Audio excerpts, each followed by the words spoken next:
La justice, nous la demandons, c'est vrai qu'on demande justice, nous l'attendons, c'est long, c'est un peu trop long. On se demande parfois si c'est elle qui nous soutient ou si c'est nous qui la soutenons.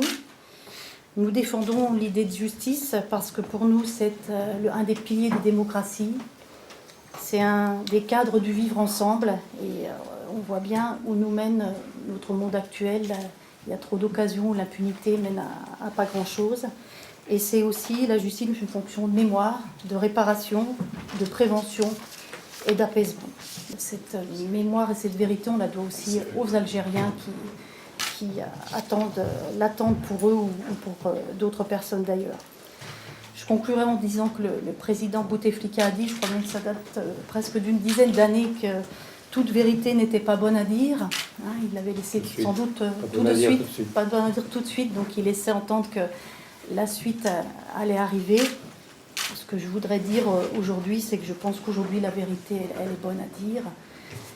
C'est une entreprise qui n'est pas simple, qui apparaît même risquée, mais qui est déstabilisante, mais je pense qu'elle en vaut la peine.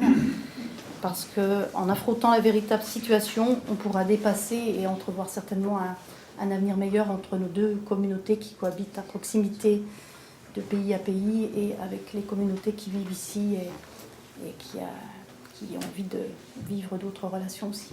Merci. Et c'est pas un acte anodin de faire une exhumation. Ça a été difficile d'arriver à ce que toutes les familles soient d'accord. C'est un acte qui bouleverse. Et ça s'est bien passé. Le compte-rendu qu'on a eu, le premier compte-rendu, a été extraordinaire.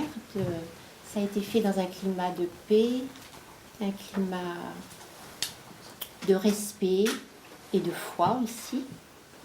Et puis tout d'un coup, on apprend que la France, le juge Trévidic ne va pas pouvoir aller jusqu'au bout de ce qu'il aurait aimé faire et chercher. Donc ça déçoit. On n'a pas du tout un esprit de vengeance, on a envie d'être en amitié avec les Algériens.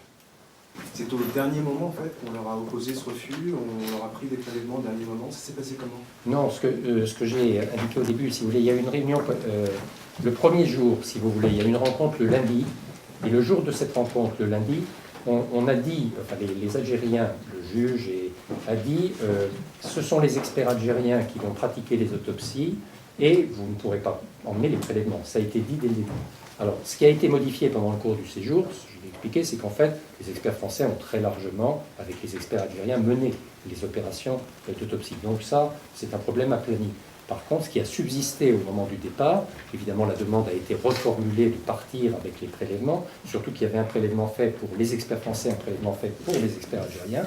Et là, c'est là qu'il y a eu le refus opposé lorsque la délégation française a quitté l'Algérie. Est-ce qu'il aurait été possible que les experts français restent sur place pour analyser les prélèvements avec les Algériens? Alors, là aussi, vous avez raison de poser la question, car M. Trévidic m'a dit, on leur a tout proposé.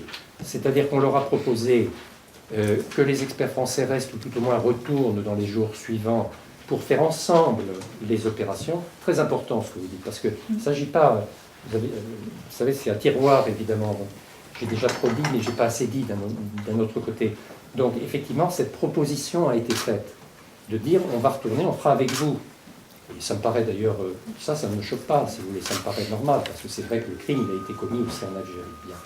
Même si l'instruction algérienne me laisse bien perplexe, ouverte 16 ans et après la commission rogatoire internationale. On a aussi proposé que les experts algériens viennent en France. On a proposé que les experts français commencent leurs opérations, enfin fassent leurs opérations, et puis qu'il y ait discussion, et les experts algériens de leur côté, puisqu'il y a des prélèvements des deux côtés, et puis qu'on avance ensemble, qu'on se rencontre. Tout a été proposé. Et pour l'instant, ceci a été refusé.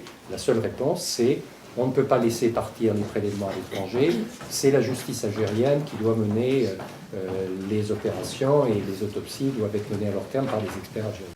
Une intervention du président Hollande, un suivi de sa part, comme il le fait du dossier, est vraiment de nature à faciliter les choses. Donc je crois que le premier appel, il est là, il est auprès du président de la République française. Deuxièmement, il faut savoir, enfin nous savons, en tout cas nous avons appris que plusieurs ministres français, et même le premier d'entre eux, c'est-à-dire Manuel Valls, doit se rendre en Algérie, je crois, au mois de décembre. En décembre, c'est un peu loin, en tout cas d'ici la fin de l'année. Il semblerait aussi que Mme Taubira, je rencontre quelqu'un de son cabinet la semaine prochaine, doivent aller en Algérie, peut-être aussi M. Cazeneuve. Donc que tous ces ministres, premiers ministres et autres, qui se rendent en Algérie, si la situation n'est pas débloquée, évidemment, d'ici leur déplacement, transmettre ce message. Nous ne demandons qu'une chose, c'est l'application de la coopération judiciaire entre la France et l'Algérie.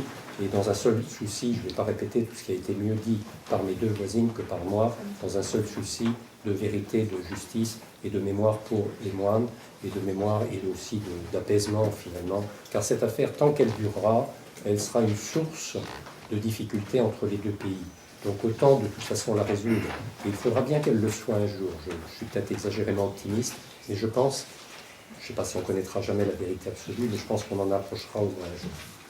Si vous avez des questions, c'est bien. Maître Baudouin, on avait entendu parler d'une version qui disait que Jamel Zitouni aurait pu être manipulé par les services secrets algériens, retourné et finalement aurait exécuté les moines, entre guillemets, au nom d'eux, ou en tout cas à la place d'eux, des autorités algériennes. Est-ce qu'il en est? Est-ce que vous pouvez nous dire des choses là-dessus?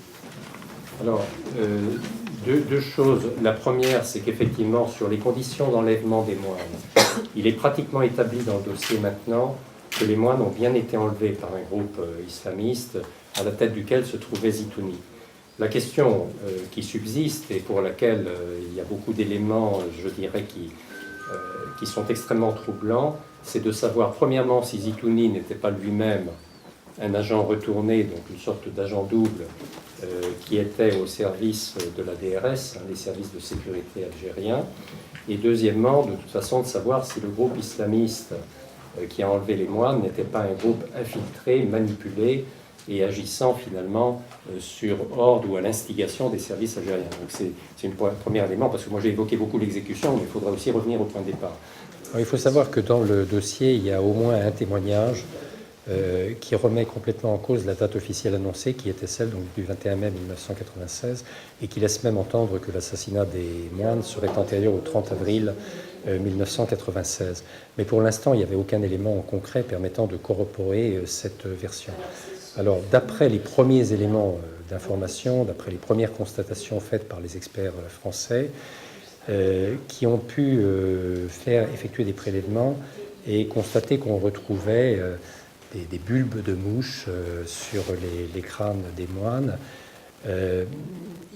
Ces experts en déduisent que le délai du 21 mai 1996 par rapport à la mise en bière des moines qui date de la fin mai 1996, 30 mai, serait un délai qui leur paraît court et que les bulbes en question permettraient de laisser penser que la mort était en réalité effectivement antérieure au 21 mai 1996, donc plus lointaine.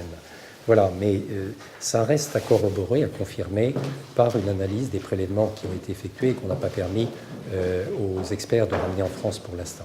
L'information essentielle de cette fin de visite, c'est ça, c'est le refus de laisser les scellés revenir en France. Voilà, c'est l'information essentielle. Bon, de notre part, évidemment, c'est une énorme déception pour les familles des moines.